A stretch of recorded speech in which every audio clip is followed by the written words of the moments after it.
HP ini sudah menggunakan chipset Snapdragon 855 dengan layar AMOLED QHD resolution, stereo speaker, dan sudah mendukung 5G ready. Dan yang paling terpenting adalah HP ini hanya dihargai 3 jutaan saja.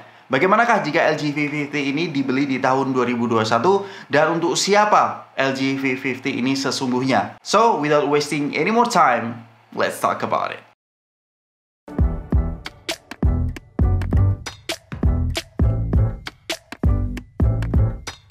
Hai, selamat datang kembali di channel Dewi Gadget bersama saya Dimas Wahyuka. Dan ini adalah LG V50 ThinQ.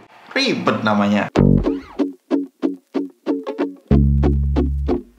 Sebelum kita mulai videonya, bahwa LG V50 ini sudah saya gunakan 1 tahun ya, semenjak video unboxing di tahun lalu 2020 di bulan yang sama, yaitu bulan Agustus. Jadi penggunaannya ini tepat 1 tahun.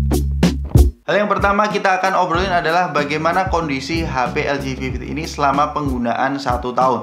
Jadi selama 1 tahun ini saya tidak sering menggunakan casing karena memang godaan flagship itu jika dilepas casingnya itu rasa premiumitasnya kerasa banget. Seperti yang kalian lihat di sini bahwa untuk scratchnya ini cukup besar ya, di bagian ujung-ujungnya ini terasa kelihatan banget. Ini karena saya sering banget jatuh menggunakan HP ini.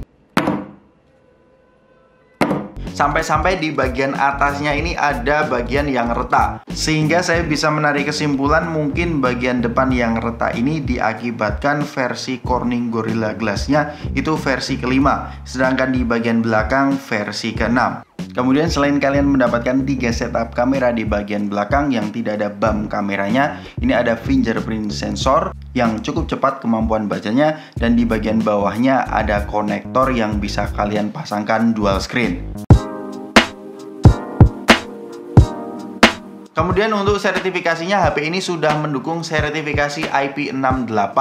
Lalu untuk sertifikasi selanjutnya yaitu sertifikasi military grade. Untuk IP68 saya yakin teman-teman tahu dan sadar diri, HP second itu tidak sepantasnya dimasukkan ke dalam air. Karena selain tidak ada garansi, kita tidak pernah tahu kondisi HP-nya seperti apa. Yang menarik adalah sertifikasi military grade.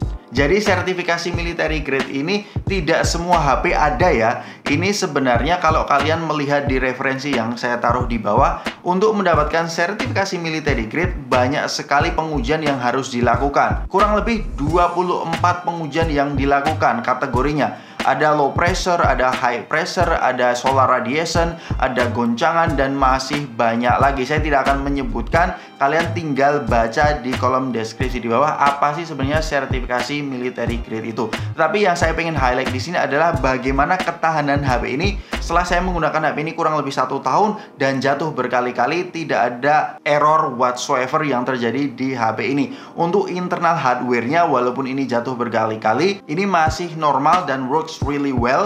Baterainya masih awet dan semua komponennya terhitung aman ya. Kenapa saya bilang seperti itu? Mungkin bagi teman-teman yang pernah menjatuhkan HP tanpa sengaja dan kalian pernah merasakan, loh tiba-tiba kok baterainya tiba-tiba boros, lalu untuk suhunya gampang panas. Itu bisa terjadi karena komponennya belum siap menerima guncangan pada saat jatuh. Ini kenapa sertifikasi military grade ini cukup asik di LG V50 yang membuat saya less worry.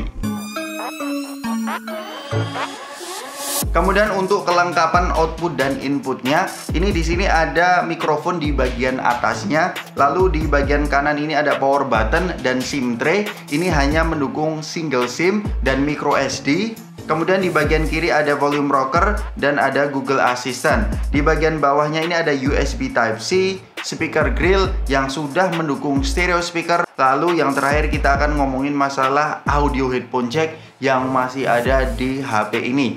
Untuk kemampuan audio headphone jack 3,5-nya ini bukan abal-abal ya, bukan seperti audio headphone jack di HP-HP lain. HP ini sudah mendukung fitur Hi-Fi Codec. Sebenarnya LG itu adalah satu-satunya brand yang memiliki fitur Hi-Fi Codec ini. Belum ada smartphone di dunia ini yang memiliki fitur seperti LG V50 atau HP-HP LG.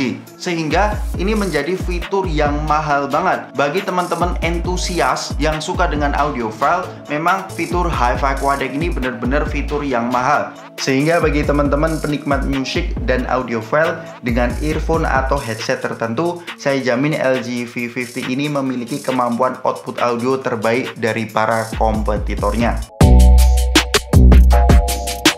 Kemudian yang selanjutnya untuk layarnya, LG V50 ini menggunakan layar POLED dengan resolusi QHD display dengan diagonal layar 6,4 inci dan sudah mendukung HDR10. Dan untuk proteksinya sudah menggunakan Corning Gorilla Glass versi kelima. Untuk kualitas layarnya termasuk dalam kategori B+ lah, bukan dari produksi warnanya ya dan resolusinya, karena dari segi produksi warna dan resolusi ini menurut saya masih dalam kategori bagus. Ini masih bisa masuk dalam kategori flagship ya untuk layarnya. Tetapi untuk refresh rate-nya ini masih di 60 Hz, belum di 90 Hz atau 120 Hz. Menurut saya ini normal karena HP ini rilis di tahun 2019. Hitamnya pekat, khas AMOLED, dan tentunya ada always on display juga. Jadi dari segi layarnya, kalau kalian tidak benar-benar yang mengejar refresh rate, LG V50 ini menurut saya sudah capable banget di tahun 2021. Untuk fitur-fiturnya menurut saya ini cukup lengkap karena ya memang ini adalah HP flagship di tahun 2019. Dari segi NFC-nya ini cek, kemudian untuk IP68-nya cek, meskipun jangan masukkan HP ini di dalam air. Kemudian untuk fitur selanjutnya yaitu stereo speaker juga cek. Untuk stereo speakernya di HP ini menurut saya bukan yang paling bagus dari segi volumenya, dari segi kekerasan suaranya. Namun kalau kalian meletakkan HP ini di atas box, HP ini karena sudah mendukung boombox speaker, maka suara yang dihasilkan dari LG V50 ini semakin keras ya, apalagi bassnya juga bertambah.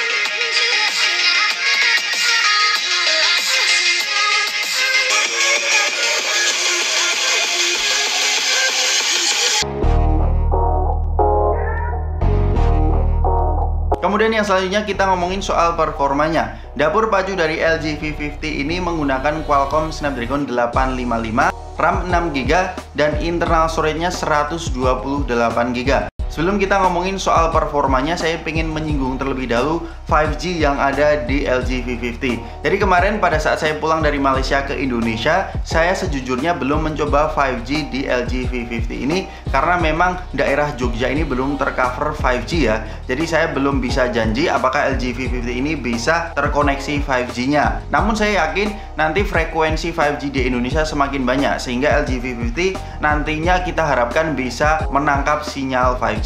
Lalu bagaimana dengan performanya? Untuk keperluan multitasking keseharian LG V50 dengan Snapdragon 855 saya tidak mengalami kendala yang berarti, tetapi ada beberapa catatan yang perlu kalian perhatikan. Yang pertama, kalian perlu mengetahui storage yang tersisa di HP ini. Semakin storage-nya lega, itu multitasking di HP ini cukup lancar dan reliable. Kemudian untuk bermain game, ini saya memainkan game Genshin Impact. Ini masih tergolong playable banget ya di grafik low dan FPS 60.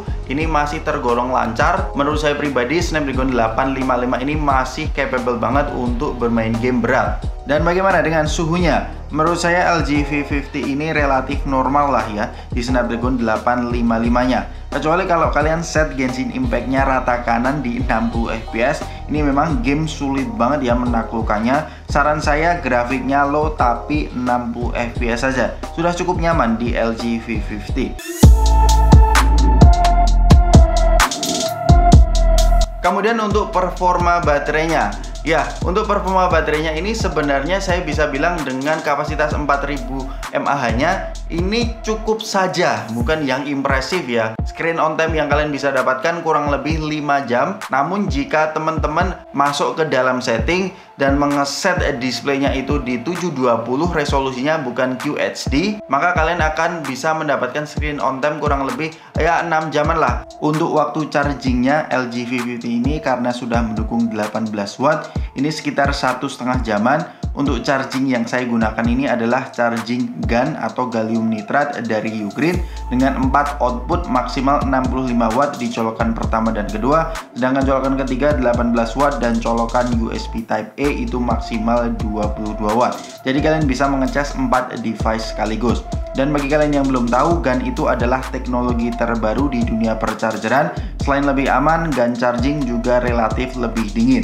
Jadi aman buat long battery life kalian. Bagi yang tertarik, link pembeliannya cek di kolom deskripsi di bawah. Kemudian hal yang tidak kalah penting daripada spesifikasinya adalah softwarenya. LG V50 yang saya gunakan ini masih di Android 10 ya versinya, dan updatean terakhir itu di April tahun 2021. Saya nggak tahu apakah akan ada update ke Android 11 atau tidak, mengingat lini smartphone LG sudah gulung tikar alias tutup. Bagi teman-teman yang bisa update ke Android 11, kasih tahu kita di kolom komentar di bawah. Untuk pengalaman 1 tahun ada plus minusnya ya yang saya rasakan di LG V50, khususnya untuk software experience. Kita mulai dulu dari plusnya. Banyak sekali customisasi yang menarik di LG V50. Ada digital well-being bagi kalian yang ingin melihat aktivitas screen on time penggunaan HP kalian. Yang kedua adalah Note Mode yang kalian bisa gunakan untuk membuka layar tanpa harus menghidupkan HP. Ada always on display yang cukup variatif, dan layar 2K-nya bisa kalian turunkan resolusinya ke HD atau 720 yang bisa berefek ke baterai life-nya. Kemudian ada double tap to sleep dan wake, dan masih banyak lagi. Kalau kita ngomongin minusnya, mungkin nggak semua orang suka dengan user interface-nya, dan di beberapa aplikasi kurang begitu optimal ya, seperti Antutunya di LG mendapatkan skor terendah dari beberapa brand HP lain yang menggunakan prosesor yang sama, yaitu Snapdragon 855. Tetapi itu hanya skor saja, karena untuk multitasking dan bermain game masih cukup nyaman. Seperti yang saya omongkan tadi, asalkan memperhatikan beberapa catatan seperti storage-nya itu bisa kalian pantau terus, sehingga storage space-nya itu cukup lega. Jadi menurut saya masih cukup aman lah software LG V50 ini di 2-3 tahun mendatang. Kemudian yang selanjutnya untuk kameranya. HP ini memiliki 5 setup kamera, 2 di depan dan 3 di belakang. Untuk kamera selfie-nya ini terdapat 2 focal length. Jadi kalian bisa mendapatkan POV atau point of view yang agak sedikit lebar. Untuk kualitasnya meskipun ini terlihat natural, tapi hasilnya menurut saya biasa aja untuk kamera depannya. Lalu untuk kamera belakangnya, LG V50 ini kalau kita lihat dari segi detailnya, menurut saya ini cukup bagus, masih terasa flagshipnya. Namun dari segi overall image quality dari jepretan LG V50 ini menurut saya jika dibandingkan dengan HP flagship di tahun yang sama, yaitu tahun 2019, dari segi dynamic range-nya menurut saya ini kurang ya. Apalagi untuk konsistensi warnanya juga kurang bisa diandalkan, sehingga hasil foto nampak tidak menarik dan menurut saya biasa aja. Kecuali kalian bisa memastikan objek yang diambil itu memiliki pencahayaan yang melimpah. Walaupun ada beberapa fitur-fitur yang menarik di LG V50 ini. Salah satunya adalah untuk mode manual foto dan videonya jelas ada. Kemudian ada beberapa fitur-fitur yang menarik seperti flash jump cut seperti ini.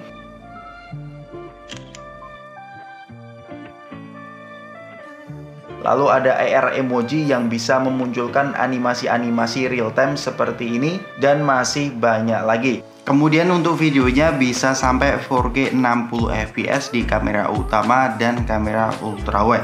Dan untuk stabilisasinya baik di kamera depan dan di kamera belakang ini cukup stabil karena ada mode steady recordingnya, dan untuk steady camnya hanya di resolusi Full HD saja. Berikut ini adalah hasil videonya ya.